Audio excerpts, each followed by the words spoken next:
Hello. By the way, you have an exam. By the way, what I want you to have on your desk, I need units 1 through 3 packet and boxes 1 through 3. If you want to take out all of them so you have them all, I'm not mad about it, but I really just need those 2 packets out on your desk. Okay, a couple things I do want to talk about. Thursday's your exam, you know that, yeah? Like, it's still happening, despite the fact that it feels like school's over and how we all, including myself, don't want to be here anymore. And we're completely and utterly over it and completely fried. It's factually inaccurate for us because we have an exam on Thursday. For your exam on Thursday, you need to have 2 pencils and 2 pens. Your pencils need to be wooden. They cannot be mechanical. Is everyone clear? You need to have 2 so you're not wasting your time sharpening your pencil in the middle of like your SAQs or some stupid thing. 2 pens, 2 pencils. You will be in my classroom at 7:10. 7:10. I want 7:10. You will be in my classroom at 7:10 with 2 pens, 2 pencils. You need to have 2 snacks, just like the mock exam, ladies and gentlemen. That's why we did it. Hopefully after the mock exam you realize why we need those snacks, yes? Okay? Because you were a little stressed out for the mock exam, of course. It was your first time really doing the thing. You're going to be way more stressed out this time. You need 2 snacks. You need a healthy snack and a sugary snack, okay? You remember what it felt like to transition from the multiple choice SAQs and then going into your DBQ, LEQ. You know what that felt like. It's going to be even longer of you sitting at your desk. It's going to take probably 45 more minutes than what you saw in the mock exam with paper collection and all that stuff. Is everyone clear? So it is a very long process. You need 2 snacks. That morning, you need to be up by 6. Set your alarm. You need to be up by 6. You need to have a real breakfast Thursday morning. Is everyone clear? Because by the time you actually start, it's going to be closer to 8. Probably, I'm hoping right at 8. Things this week will go faster with the exams because everyone has figured it out over the first week, yes? And at this point, most kids have taken at least 1 AP exam. So most people are on track and everyone's kind of figured out the routine at this point. So your exam will start pretty close to on time because guidance has figured everything out, the proctors have figured things out, and things will move quickly, which is a good thing. Okay, that means we're not wasting so much time.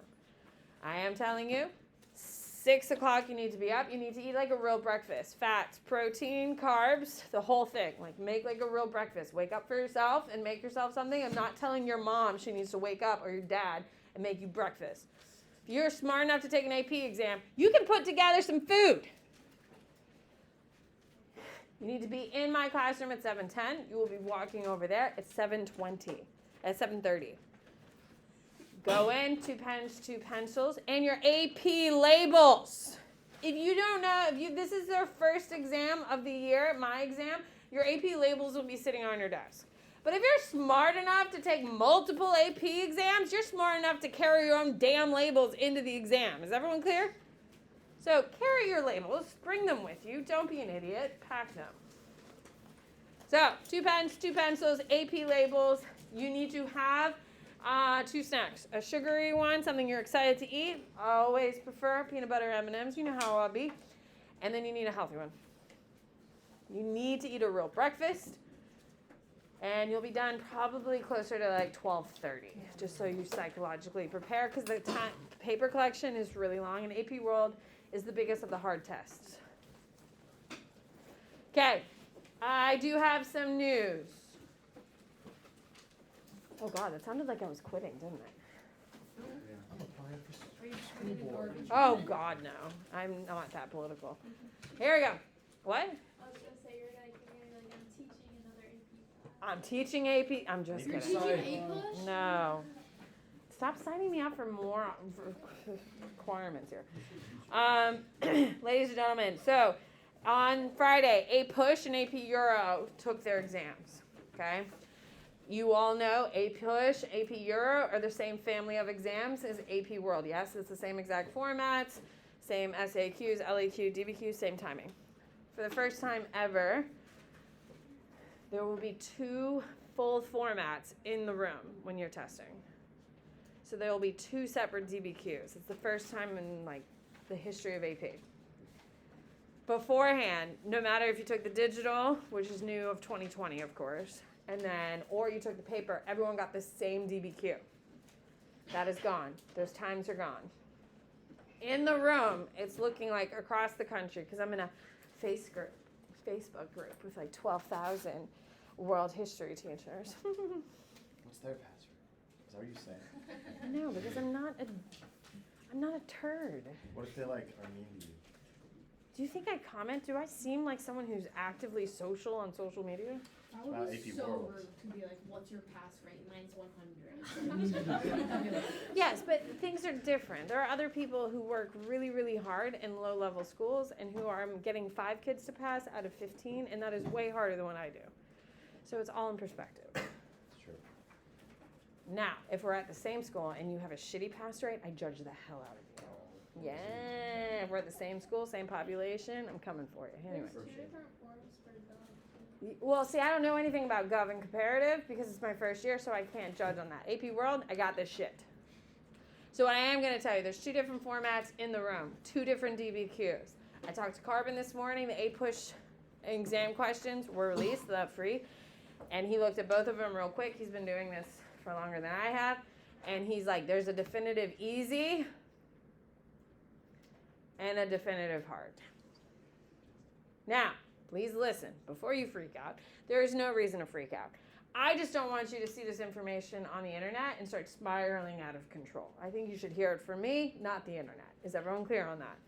Now, this changes nothing for you because when you open your exam, take it out of a little shrink wrap and all that stuff, and you look at your exam, you can't say, oh, by the way, this isn't the one I want. That's not how it works. So it really doesn't matter that there's 2 exams in the room.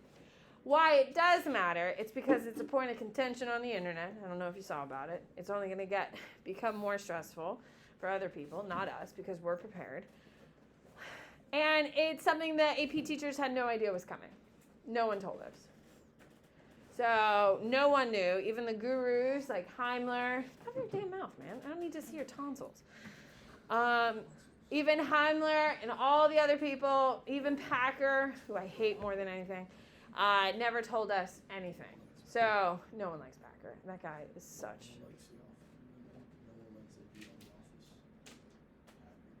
I can't with you. I literally can't. Exactly. What? So with that being said, ladies and gentlemen, it doesn't change anything. But I do want you to hear from me that there will be 2 DBQs. There is a harder version and an easier version. Is it the 60 got the easier and the 40 got the harder? I have no idea. What you do need to know is that they're going to be curved on 2 different exams.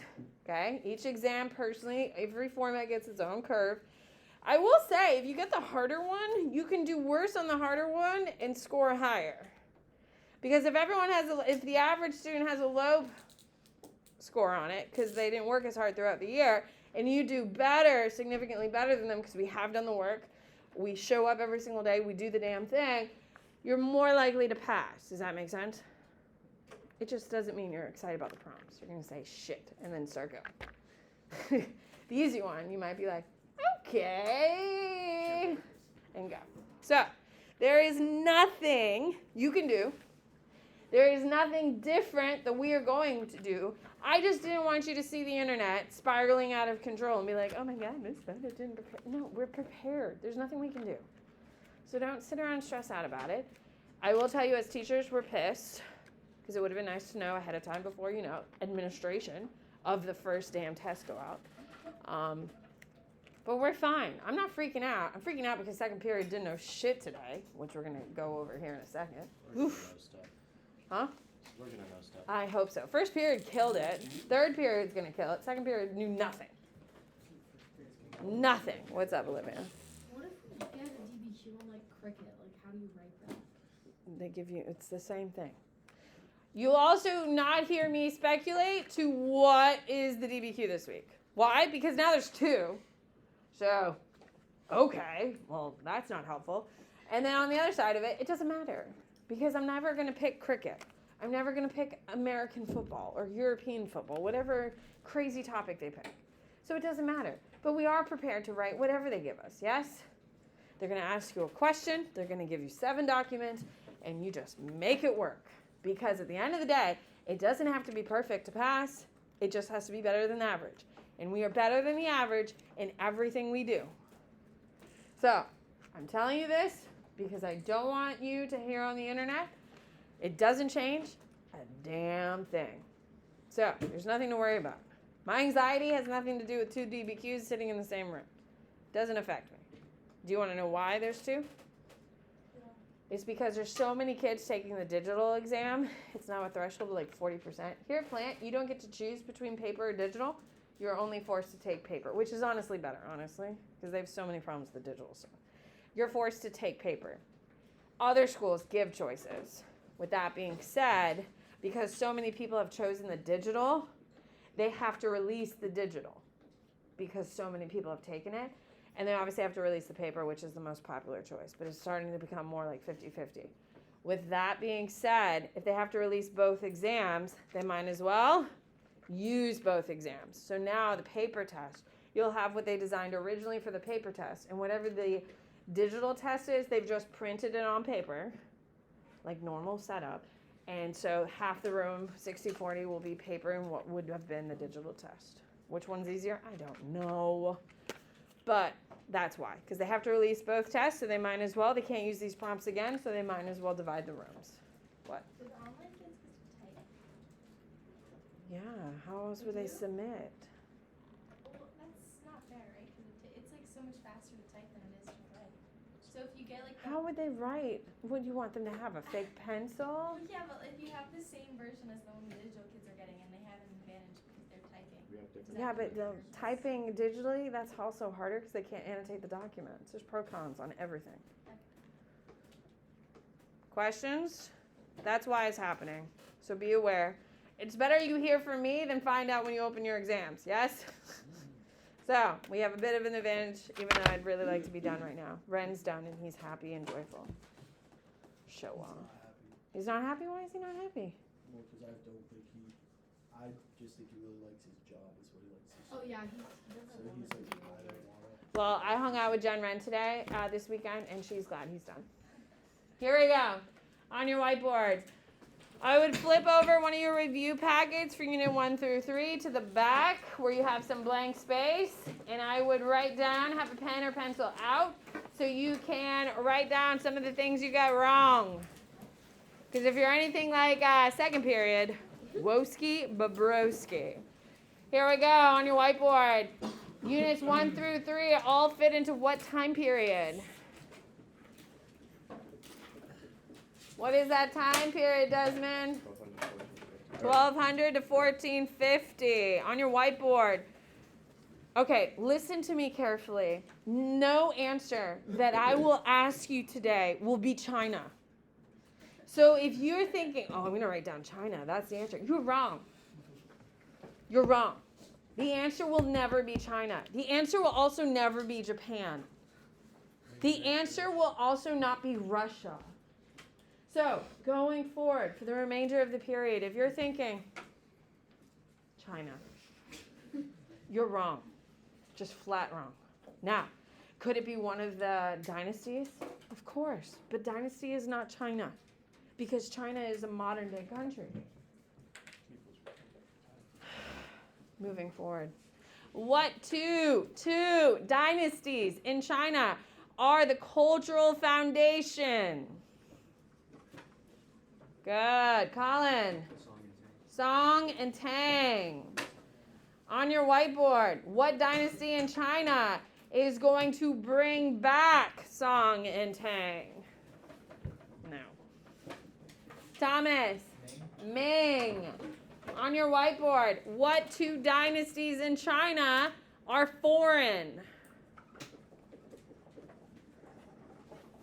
Olivia. Yuan and Qing. If you wrote Qin, that's wrong. Qing. There's a Qin dynasty, which is where Confucianism starts. And then there's the Qing dynasty, which is foreign. Who are my two foreign invaders?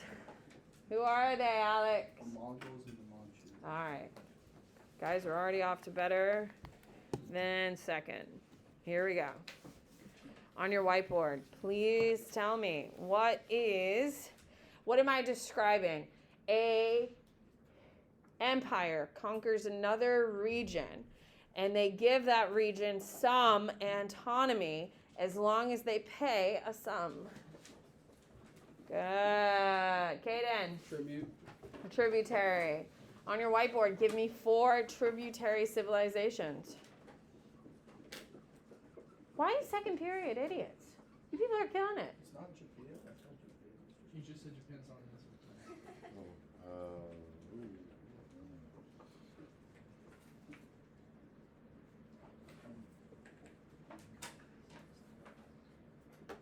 That's 2, dude, and neither of those are tributary. They were. They're not. You told us Not that during China was 1200. tributary. No. Not during 1200. Taken. That's tributary. They're taken as tribute. They're dependent. Who are they? Desmond. The Incans, the Mayans, the Aztecs, and Song China. Song China. Song, Incans, Aztecs. You could also throw in Vietnam. Vietnam. Yeah, they give chamber rights to China. They're that's a form of tribute. They're conquered by Song. On your whiteboard. By the way, if you're getting some of these answers wrong, you should probably write that down on that piece of paper, right? Because at some point, you got to take some ownership here. On your whiteboard, please tell me, what is the core of Chinese culture? What is at the core of Chinese culture, Olivia?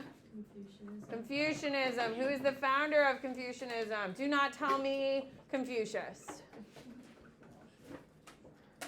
Who is it? Patrick. Confuzi. What's the name of the book? Starts with an A. I'll give you that one. That's a whiteboard question, dude. I don't know if you've seen the trend here. Naomi.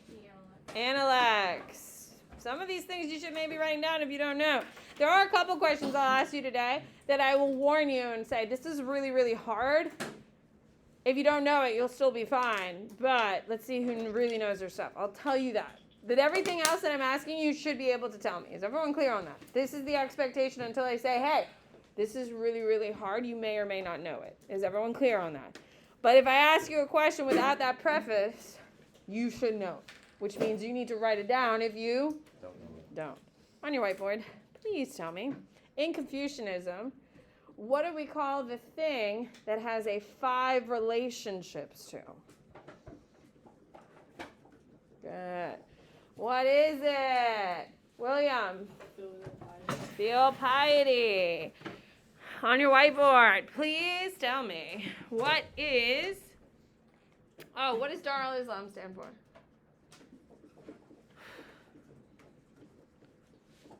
Good. Ishan. House of Islam. On your whiteboard, what is the name of the caliphate that I'm describing? Conquers southern Spain, northern Africa, the Middle East. Good. Luke. It's the Visit Caliphate. There you go. On your whiteboard, please tell me, what is the name of the 2 sects of Islam? Good. Andrew. The Sunni and Shiite. Sunni and Shiite. On your whiteboard, please tell me, what is the most famous Shiite empire? No. Can I say I don't? So wait. No. Safavid. That's India, dude. Is the other one in Modern day Iran, yep. On your whiteboard, what is used to attract commoners to Islam? With a little mysticism. What is it, Meriwether? No. What is it, Alex? Sufis. Sufis. On your whiteboard, please tell me. I'm going to do some regions. So, I'm going to warn you. Second period struggled to get here, and this is where the wheels completely fell off. And then they lit a fire and burned the wagon. We had to walk away. I just want a vision of it, that it was unrecoverable at this stage. So far, you guys are crushing it. We're going to move on successfully. The answer will never be Japan or China. East Asia. We're discussing regions. So if you give me a continent like Africa, it's also horribly wrong. Is everyone clear? I'm doing regions. So please tell me, what region of the world did these items come from? Bananas, nutmeg, cardamom.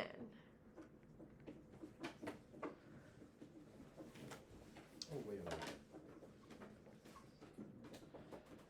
Oh my God. First of all, can you just look around the room? India is not a region. That's a modern day country. So that's absolutely not correct.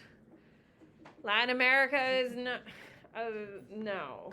Because we're in 1250, so no. The answer is what, Ishan?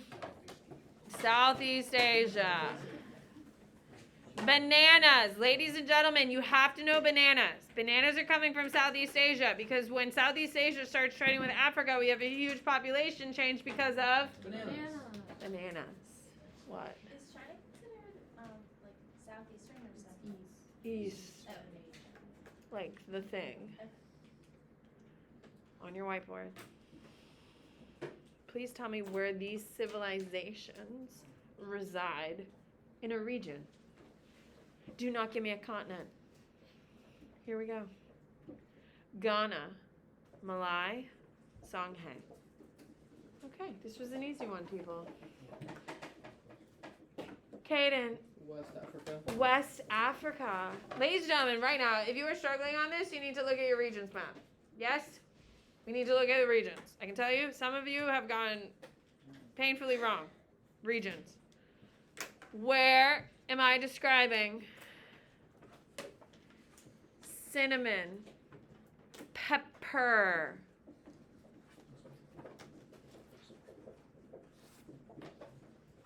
What is it, Christine? South Asia. Here's how I remember the difference between Southeast Asia and South Asia. If it's something that you use on a regular basis, like pepper and cinnamon, they're very common. You probably use pepper every day. Whether you make dinner or not, your parents are putting pepper in everything. If it's used in everyday items, it's South Asia. Okay? That's why India becomes as lucrative as it does, because everyone becomes completely dependent on it.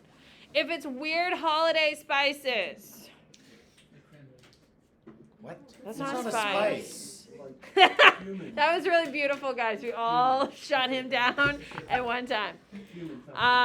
Cumin, paprika. I mean, paprika is not that. Cardamom is the other big one that comes. That's popular in Turkey. Allspice, that is coming from those islands, from Southeast Asia. If it's something that you use all the time, it's coming from South Asia. If it's like a holiday spice that your parents use every once in a while for like their apple pie or whatever, that is coming from Southeast Asia. Is it a beautiful, perfect, absolutely true every time? No, but it's a good kind of basic fact if that helps. Okay. Swahili city-states.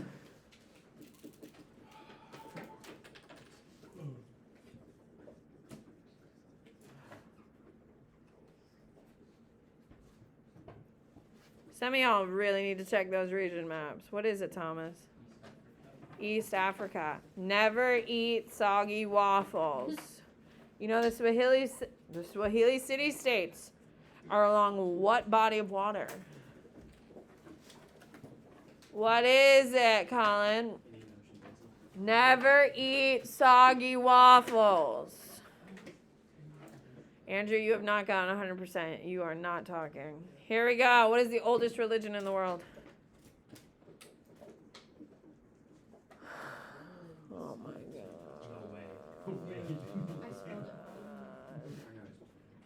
Guys, just look around the room and you're split. What is it, Alex? Hinduism. What moves people up in Hinduism to the next tier? It's a very popular Taylor Swift song. Well, okay, I'll take two answers. The answer I was looking for was what, Ishan? Karma. By doing good acts, you move up. Reincarnation, you have to die and get reborn to be officially up. So that was unclear questioning, and I accept that. Okay, here we go. This one is not easy, but let's see who knows it. These are good deeds committed in life that help you have positive karma. So don't write karma because it's in the definition. What is it called? No, you can't. Good work? How does that sound like a vocab term, Naomi? That's what's called in APR. No. What is it? Luke? It's Dharma. Dharma. Yeah. That was a tough one. On your whiteboard, what region is known for its slaves, salt, gold? It's kind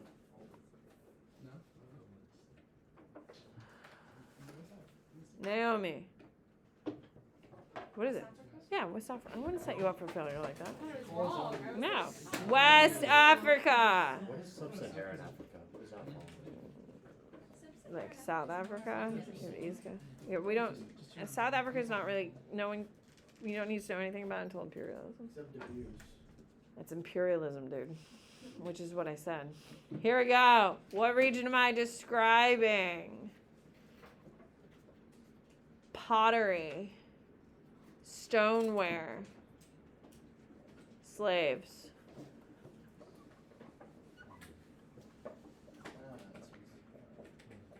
Colin, you are killing it, man. What is it? East Africa. East Africa is stoneware and pottery. Okay. Where am I describing? Porcelain. Silk. Guys. Porcelain. Silk. What is it? Bronson. East Asia.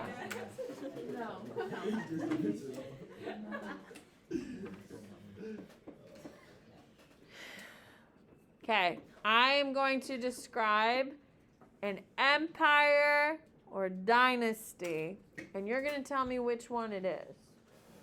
It's anywhere in the world. Jamaica? Just continue with questions, please. Here we go. Tributary system. You shouldn't be able to write anything down. Tributary system. They're known for their trade. They are a centralized government. They're polytheistic. They worship the jaguar. Oh. Bronson. Inca. Inca. No, I said that. That scared me. As soon as somebody put a solid, I was like, ooh. I'm like way off. It's a city civilization. Next empire. Who am I describing? They're a tributary system. They are a centralized bureaucracy. They are known for their economic inventions. They are the cultural heartbeat of China. Yishan. Song. Next one. Tributary system. Centralized government. Known for their warriors. Bloodletting. What is it? Sophie. Aztecs.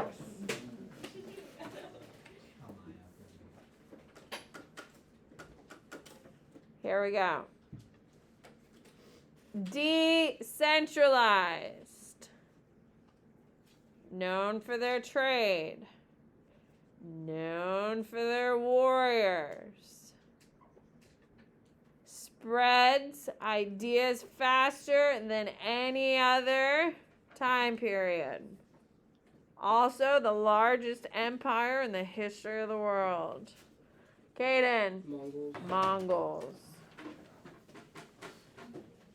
Guys, you have to be familiar and comfortable with the terms like centralized, decentralized, bureaucracy. All those terms you got to be comfortable with. What? Is there a word for like all the 4 sections together? Mongol Empire. Oh, that's it. Yeah. Here we go. Incans, tell me, what is the name of their roadway? Alex? What is it? William? Tell me, what's the name of their labor system? Good. What do we got? Meriwether. Mita.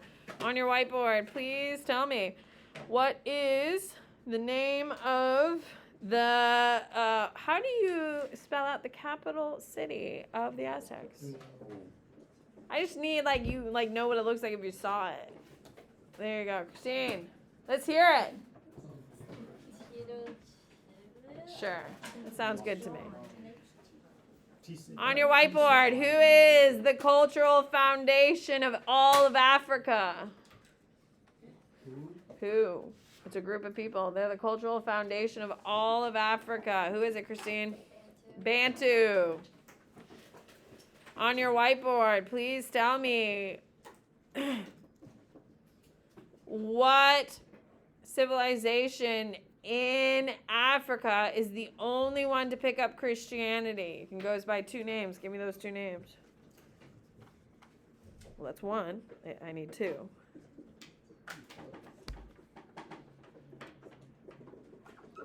Liberia do it? What? Liberia? No, Liberia. They're 2. The Ethiopia and Liberia are nowhere near each other on the map. Like Liberia was American. What? So like, We're in 1200 to 1450, dude. I mean, Hi, write this down. Kingdom of Aksum. Also Ethiopia. Yeah. like soon. Aksum. A-X-U-M. Woski broski. You study it, don't you? You do one of the deep cut, the churches in the rock that's dug down. No, we don't. We You know do what I'm Great saying? They Zimbabwe. just took it out. They must have just taken it out then. Okay. Here we go. On your whiteboard, please tell me, what is the name of the economic system of European feudalism?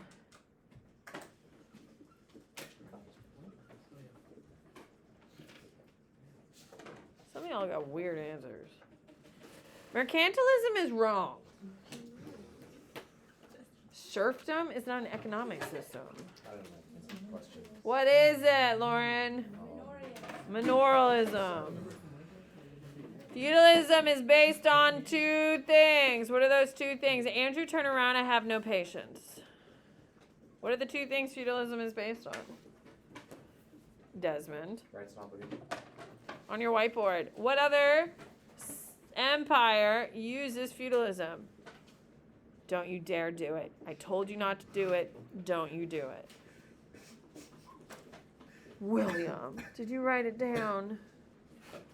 Sophie! Tokugawa Shogunate, which happens to be what modern day country, Sophie? There you go. But if you wrote Japan, it's wrong. After that, it's called what? After that, it's called- Meiji Restoration. That's all. And then it goes into the Empire of Japan. What? Can Russia's class system be described as feudalism? Or They have feudalism, yeah, but that's referred to more as European stuff. On your whiteboard, please tell me, what is the name? This is some easy ones, ladies and gentlemen. This is like the benchmark. Who created the largest single empire in the world? You said what? Who created the largest single empire in the world? It's like you're best friends with them, Lauren. You just call them Cash first name. What is it, Lauren? Genghis Khan. Genghis, if you're Lauren. On your whiteboard, please tell me, what are 3 things that the Mongols spread or did? Vocab terms.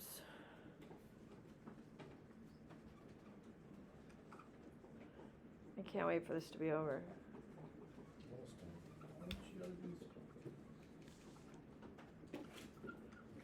Turn to your neighbor and tell them, what are 3 things the Mongols did or spread?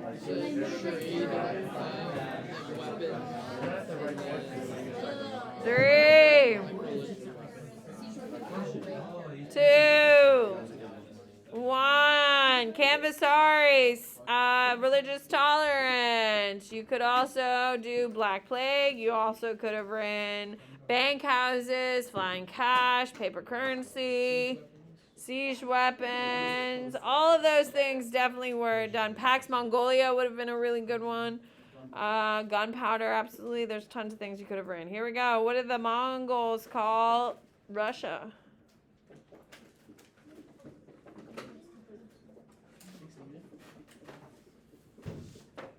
Some of y'all got to study. Reagan! Golden Horde. On your whiteboard, what is the name of the family that will overthrow the Mongols and create a empire based on it? Who is it, Thomas? Romanovs. On your whiteboard, please tell me, what did the Mongols call China? What is it, Keegan? Yuan Dynasty. The Yuan Dynasty. What is the most famous ruler in the Yuan Dynasty and who visited him?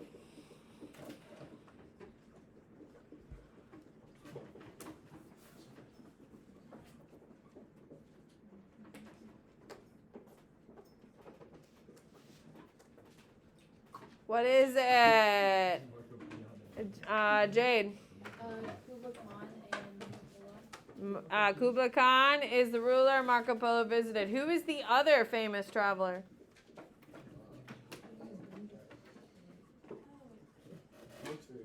Who is it, Andrew? Ben Patua. He looks very mean. What are you talking about? In that Wiki show, Yeah, he had a very like he has a very like mean smile on his Mean face. demeanor. Like he demands authority. Yeah, what's wrong with that? Oh, I'm not saying there's anything wrong with it. I think what he looked I'm like. saying that's his. She showed us a picture. Yeah, but how did they know? Because the people did portraits of him. He's very famous. What are the names of the two major cities of the Mongols?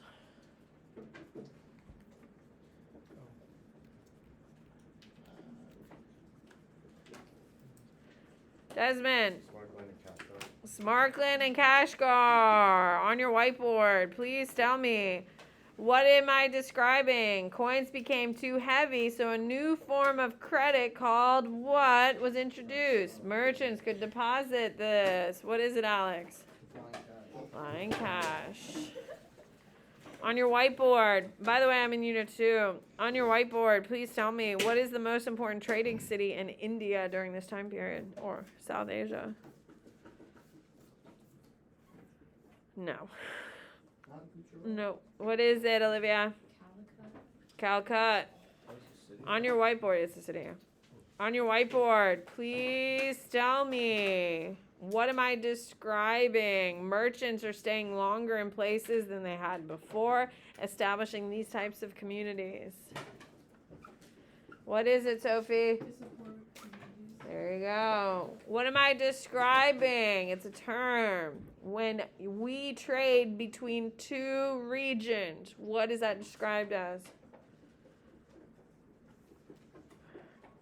Ooh, we're split. Triangle trade? No, Bronson. What? Oh, God. You're literally split. Turn to your neighbor and figure it out.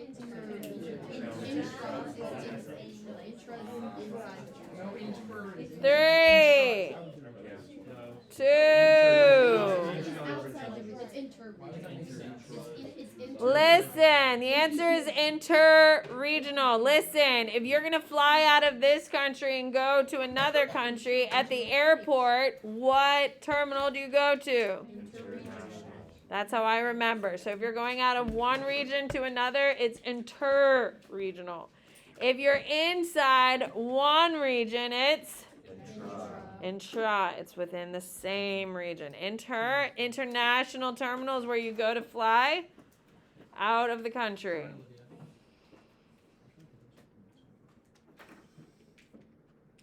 Please stop talking. Here we go. On your whiteboard, please tell me, what empire? Goodbye. Good. No. What empire is all about taxing ships that drive by it?